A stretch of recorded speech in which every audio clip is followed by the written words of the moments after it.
illustré moi vidéo moko mukie moi photo moko mukie o bozo monana eza bongo le petit frère de Frère Gola o ba vidéo et bimaki awa na kombo ya Gigola o batu nyonso balobaki ete Gigola azali bongo en bonne santé bandeko balandi aza bongo na mboka ya Suisse mais chose grave relation ngana gito e banande wana bauta la capacité à faire azangi makuta te ya kochande ko na ye na hôpital malonga atie na ba condition o ba ko traiter rapidement.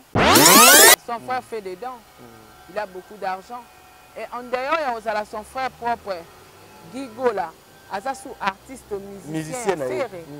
Il y a un hôtel à la Maramignon, soit ferré, non, mon ami. Écoutez, les cabés, le non, Azana Tiber, Nde Moutele, Nzoto Bongo. Mais quand est-ce que Moutako Marana Tiber?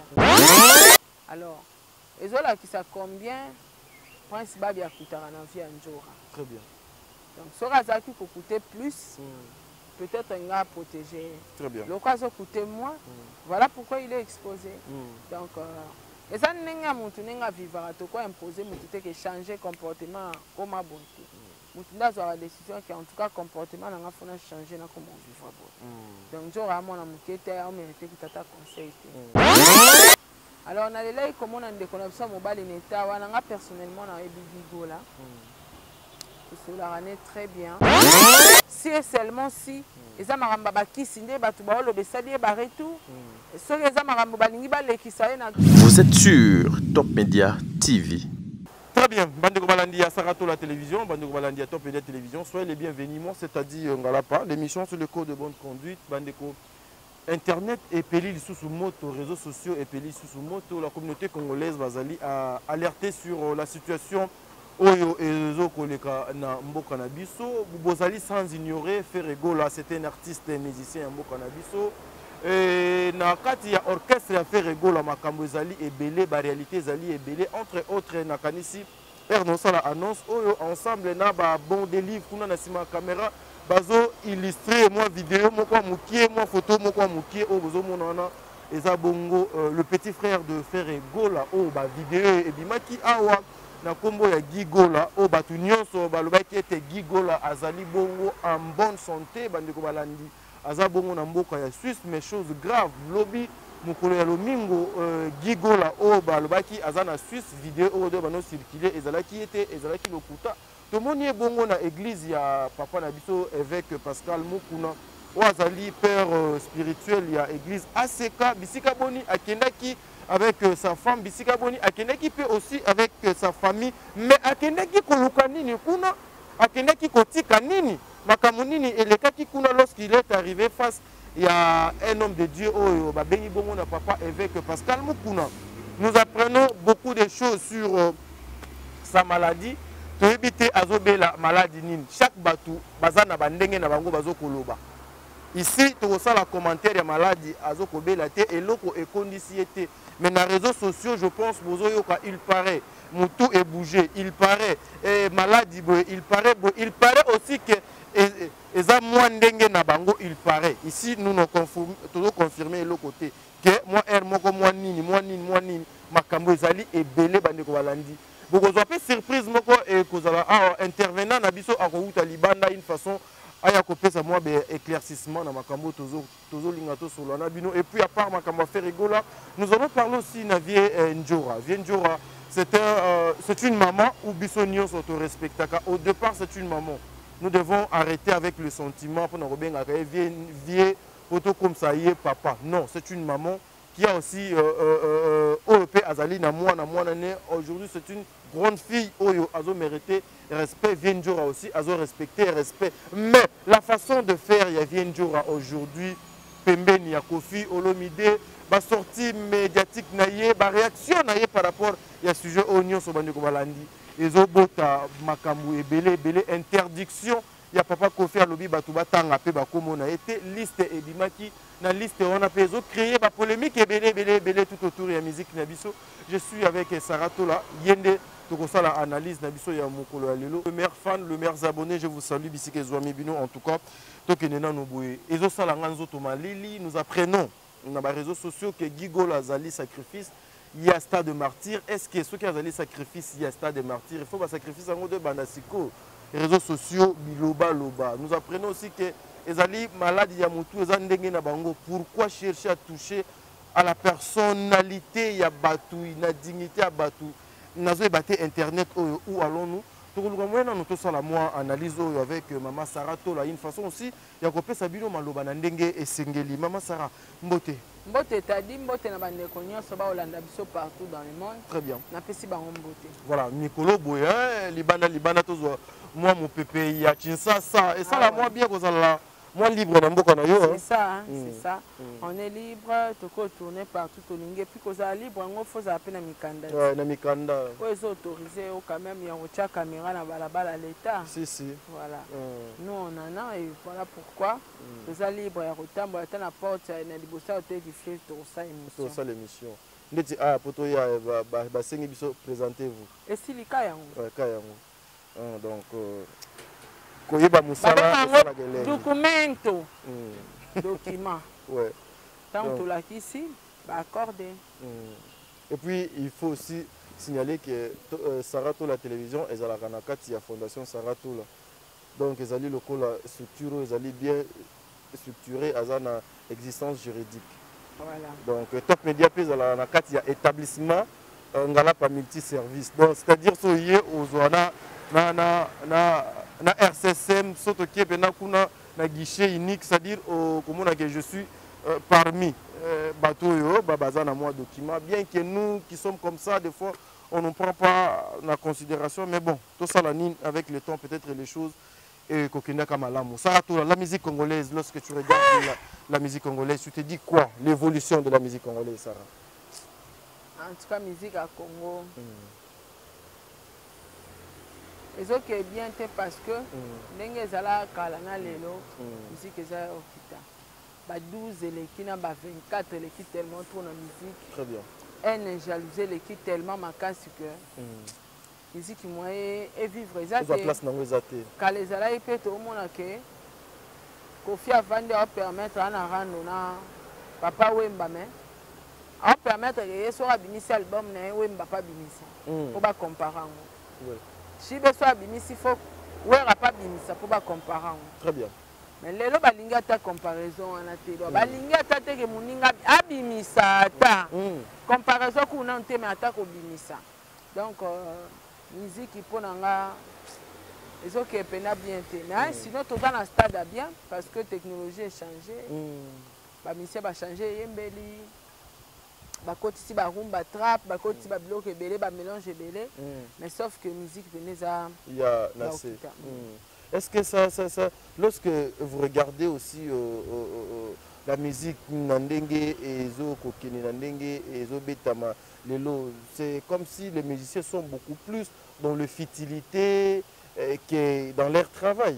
Comme il beaucoup plus futilité, jalousie, mouté mamabe que couper sa biso culture européenne ba congolais baza nango besoin te ba pesa ka ba pesa ba travailler so ba travailler te ba osa ba bon ta ba travailler ka mais sauf que ba multiplier ba 24 na ba 12 na bango monter à mabe wana comment multiplier par rapport à des ala kala mais ba so travailler hein ba travailler parce que so ba travailler te to boya be fort à ba Kofi to boya be fort à ba Fali to boya be fort à ba Ferre non ba so travailler na bango mais ba sali multiplication qui monter à mabe. Très bien. Voir même les na ba orchestre kala ba président ba leader ba zo fou la ba musicien mais obi que ba fou la souter les deux a souter donc musique écoute na ba 12 na ba 24 ça mais aujourd'hui lorsque tu avais appris que Kofi a interdit un bon nombre de chroniqueurs, analystes, journalistes, c'était une bonne façon, c'était bien réfléchi pour imposer le respect na milliers ya bandeko wana.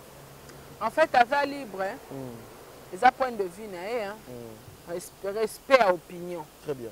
Et on a respecté l'opinion à libre na commentaire au sali parce que ça va décision aza congolais aza libre soit amoni quelque chose ne marche pas selon ye akoki mansku mbangu na justice donc eza idée na ye eza pas mal parce que ye mutalingi za bongo. Très bien. Aksa nini okoki ko tia sur ce qui se dit que la majorité de personnes au bazotanga kutu bakombo Kofi na ndenge ya mabe na mona kinde koken puis na tanga ki bakombo batu belé OK non bazo sala ba analyse bazo ya ba musiciens aussi certaines personnes qui parlent mal de Kofi mais ces noms ne se figurent pas sur la liste qui affiché publié dans les réseaux sociaux. C'est comme si ce sont des personnes qui ont beaucoup plus avec Fali, l'entourage à Fali, ils se retrouver côté kuna. Accent ni ne koki kocha. Et qu'on peut aller solo, une façon il y a se retirer que affrontement et ça les magasins sauter entre papa et moi. Bon, en fait, tu as tout dit déjà au lobinyo ça. Qu'on peut aux ala bongo parce que la liste wana.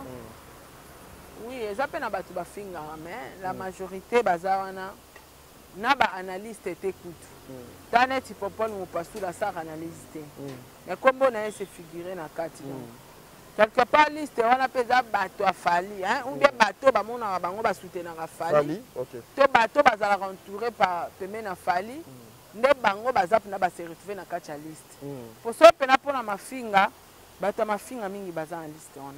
bien. La plupart, ce sont des analystes. Alors, ils ont opinion à Kofi.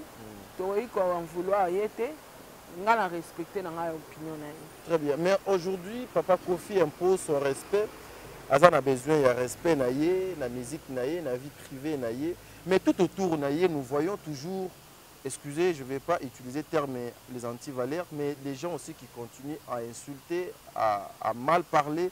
La télévision bato oyo baza censé ya quoi porter image ya Kofi na ndenge esengeli lokola ba frère na biso ba nyama encore lokola ba vie na biso vient dur mais tu sens que des fois langage na bango ezokende ndenge moko te na c'est que Kofi Olomide alingi et faut ezala na vie na ye. Nous pouvons dire quoi c'est kolinga likambo avec son contraire? Non mais il faut faire taire bango hein. Il est obligé à faire taire bango parce que au moment il t'a dit avant la potinaliste moninga tali na empêché oh izana ipana le quoi ya lingi batu a fali to ba journaliste ba salela e émission te ba parler sur yete très bien pour cela ya mona batu wana ba journaliste a fali ah bazana ba journaliste a fali te ba sala baza batu alors le quoi y a monique bango ba parler sur kombo na été ye peut faut interdire batu na e ba parler pe sur ba kombo ya ba musicien mususu te et aux amalam très bien mais lorsque tu as suivi la dernière émission, il y a Vienjo à l'équipe na Mokoka, il y a la chaîne en ligne ou YouTube. Koloba était ceux qui basaient vraiment mes bali, ceux qui basaient vraiment basi ba mekakotanga kaka kombo Kofi ba komona ba conséquences et koye la bango. Maintenant et l'ongwe guerre loyale comme siko faut ko betanzoto nanzoto physique, il faut ça la musala nango. Wana nde na ebité wana njoka emo azami placé à répondre à propos na analyse ni nano okoki ko sala sur le comportement ya Vienjora ye o azali censé na expérience onyoso azana ngo na musique ya mboka na biso expérience ezate vie na emo bimbaza asala ka wa sali na orchestre to aleka asala wane ka wana azana expérience mongo ya malonga te oyo batu bakozwa comme exemple vina ye mobimba afingi pa kumisi o afingi o kumisi o eza comportement na ye alors analyse moko ya osala sur ye eza te eza ninga ba mouchard ba vivant ndenge wana donc eza parmi ba comportement pe ya mutu o azalaka nango kati na ye eza yango wana oyo tomona le panjoka. Mais ce qui se dit aussi que aujourd'hui si la vie privée à Kofi eza exposée elle est à la hauteur azali maîtresse mutu asali ete makambo nyonso eya la place publique nous a biso to que vous avez peut-être blanc moko boye de la part de Kofi Olomide ou bien la société Kofi Central mais jusque là eloko moko ezalité donc c'est comme si ils sont libres de faire oignon so balingi pour que batu mususu baya ko sala moi analyste sur ça bon pour la soki aza hauteur ya ma vie privée à Kofi eza au lieu de la vie privée à Kofi donc faut na sauter étape pour na respecter opinion à respecter maloba Kofi donc na olobela ngote talinga te et puis ceux qui yé ba sala eloko te c'est normal parce que azo travailler par Kofi ba neloko sala été peut-être biso ne to constater que mutu asa base ya auteur ya makambo nyonso elekani lelo tututu ya vie privée Kofi eza ye mais tant mosusu ye moko Kofi amoni ke eza nango ye te donc bamisusu baza autorisé bamisusu baza na droit non kosala autorisé voilà misusu bakoki kosala te voilà est-ce que ça fait aussi avancer la musique ya artiste Koffi Olomide en faisant tout ça selon ye peut-être eza avancement pour nga na moni yango eza avancement te parce que tant nyonso to carrière Koffi Olomide asali asali yango na nzora te basuccès to asali na vie asali yango na nzora te donc c'est pas la peine et so epa na ye eza bien totiki bango. Ok.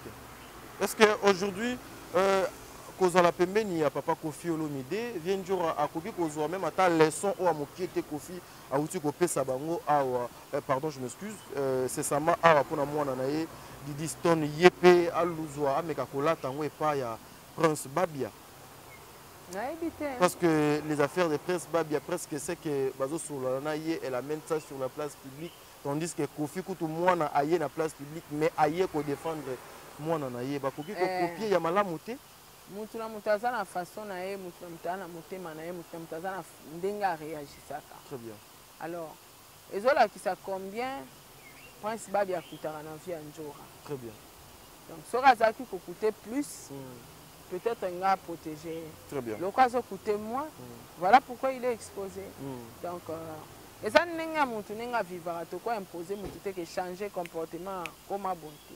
Mutu ndazo la décision qui en tout cas comportement n'anga fona changer na comment vivre bon. Donc j'aurai mon amukete a mérité que tata conseil. Ouais. Donc nous pouvons comprendre maintenant ce que les gens disent que Ebele va porter parole, va charger médiatique, va rappeler les musiciens. Makambu basalaka na ba télévision des fois ils alaka ba musicien bato batinda ka bango te ezala ba sentiment na bango moko po mususu eza ba sentiment tadi mususu pe batindaka mususu pe ba otindo te mais ba sentiment na bango kaka ah po amona ke na sala bulo sala boy na sala bulo sala boy mais mususu pe no mona ke batindi vraiment o mona te ke émission wana nani wana loba boy boy yo dimanche pe kende le ka loba boy mais pendant que Yenanga Mouné a protégé la famille. Ouais, c'est comme ça. Bamoucha, Bazaramaël et Miké. Maintenant, parlons un peu de cette situation. Il y a Nakansi, Bandeko Bazo, Kolanda, moi, vidéo en amitié, ou Ezoko Lekawana, ou Bozomo Naboke Senia, des vidéos, on est allé Gigola, Wazali, qui a fait Regola.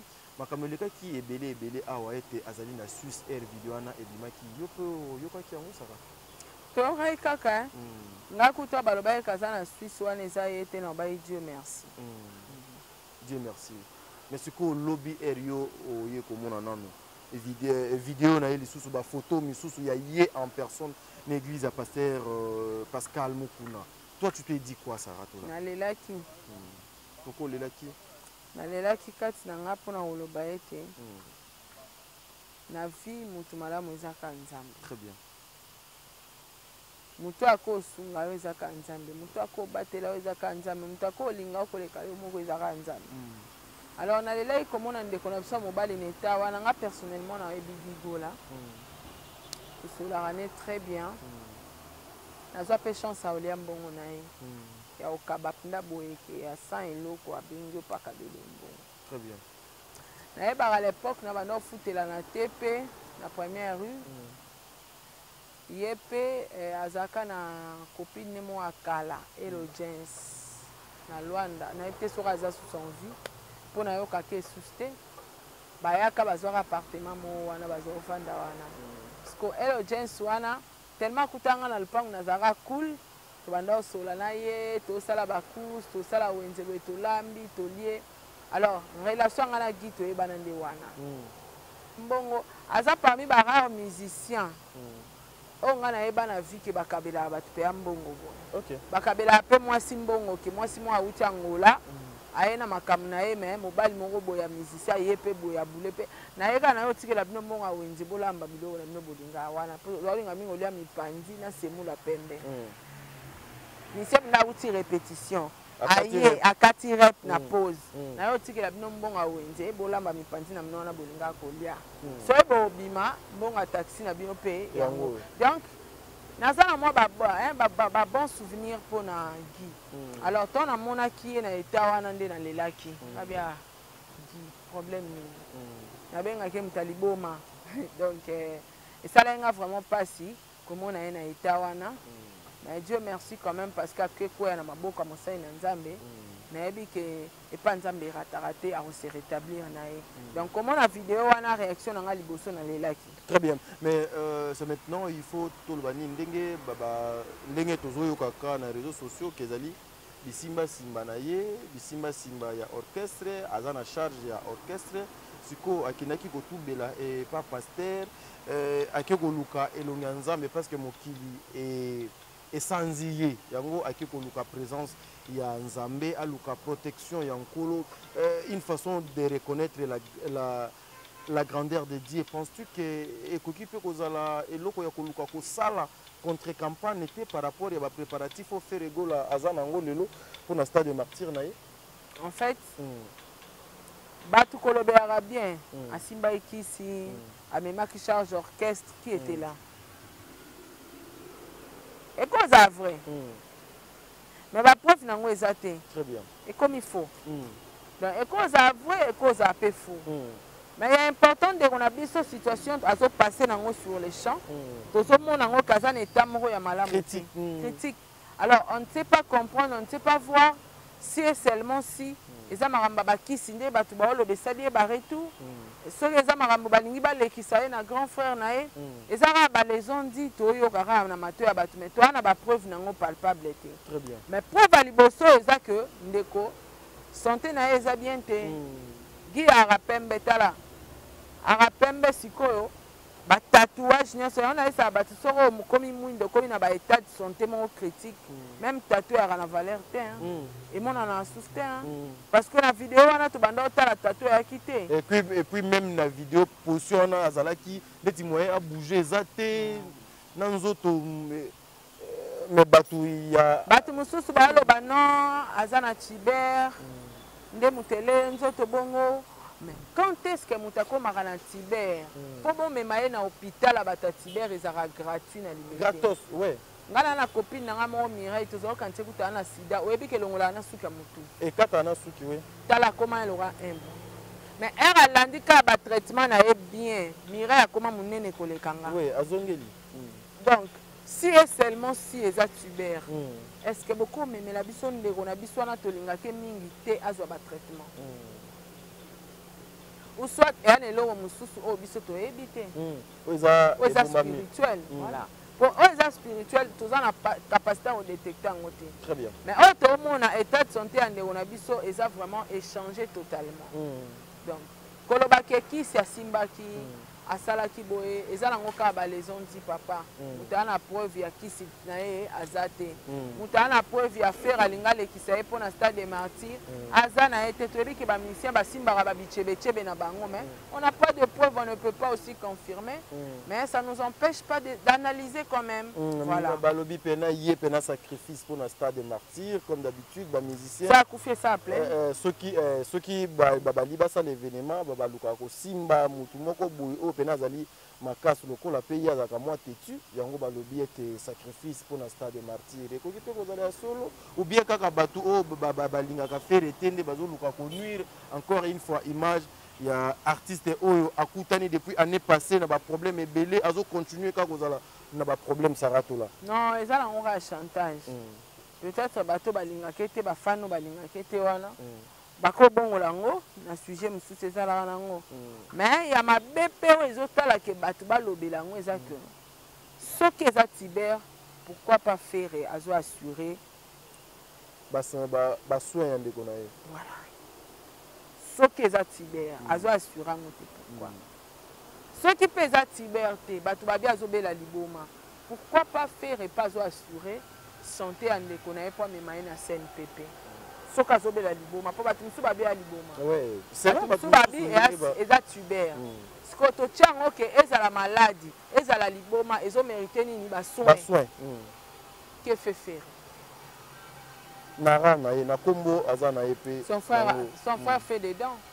Il a beaucoup d'argent et en dehors il y a son frère propre Guigola aza sous artiste musicien na faire yango na otala na makambo nyonso to afere na omona azalaka lisusu te aleka bemission azalaka mbanga tetu Guy tetu nazomona Guy te aleka na bemission na omona te je me suis demandé ngabi mais gars oyo a voyagé ndeko na ebwaka ye na poto mpo akateti ya mwa abundisa ne bamusicien bon na sala orchestre ya famille ye aloba o yo orchestre ya famille na biso donc aloba mingi na fundo pa mama ye mama parce que yaya mpe alongola ye mwa trop mais ka mama kaka afundaka pa mama donc pas mama quelque part bato bazokoma na accès quelque part bato bakoma na accès ya kofinga ye eza mpona nini bato bakoma na accès ya koakize fere ki azolinga lekisa ye na décembre eza pourquoi parce que baotala capacité ya fere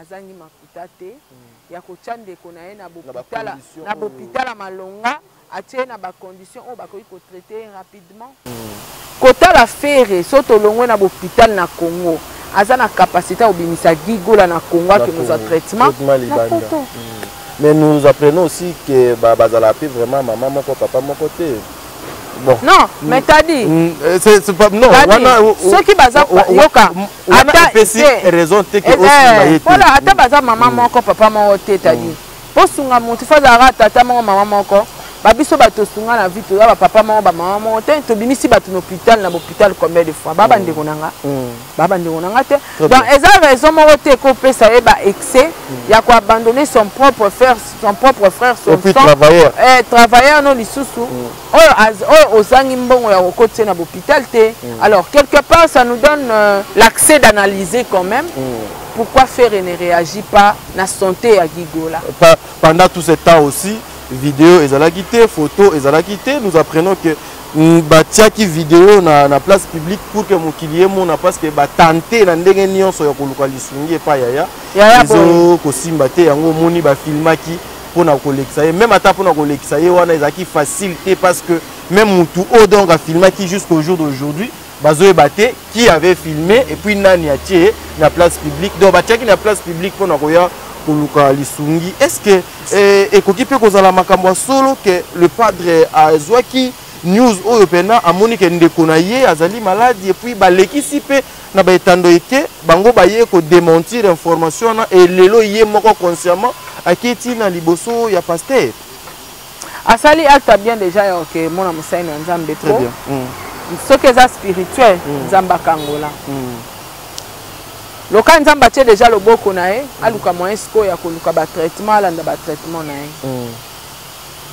ba les on dit elo ba mebele na kombo affaire parce que tout mon a Guy na état wana mais peut-être peut faire à cause un peu innocent ou soit peut asali des formes boue peut toujours bana biso pété alors ngana kolo bana faire kaka atia Guy na ba condition so eza malade nzoto hôpital ezali abunda zwela ya ta visa na état na ye wana so so ipe ba médecin ba consulter ye ba komi ba malade azobela ke faire à plaider visa pour que le traitement ba pesa ye au lieu ezala trop tard comme parce que ndeza boye ponde eza boye aza pe na ba détracteur na ye tant oyo azotika gigola bongo so lelo poame komeli gigola mukile balukaka makasi bato baluka babosana loka osalaki eloko moko na nkuku biso oyeba ite babosana ta mosuki oyedaka Guy baoyala bakoraconte ba n'importe quoi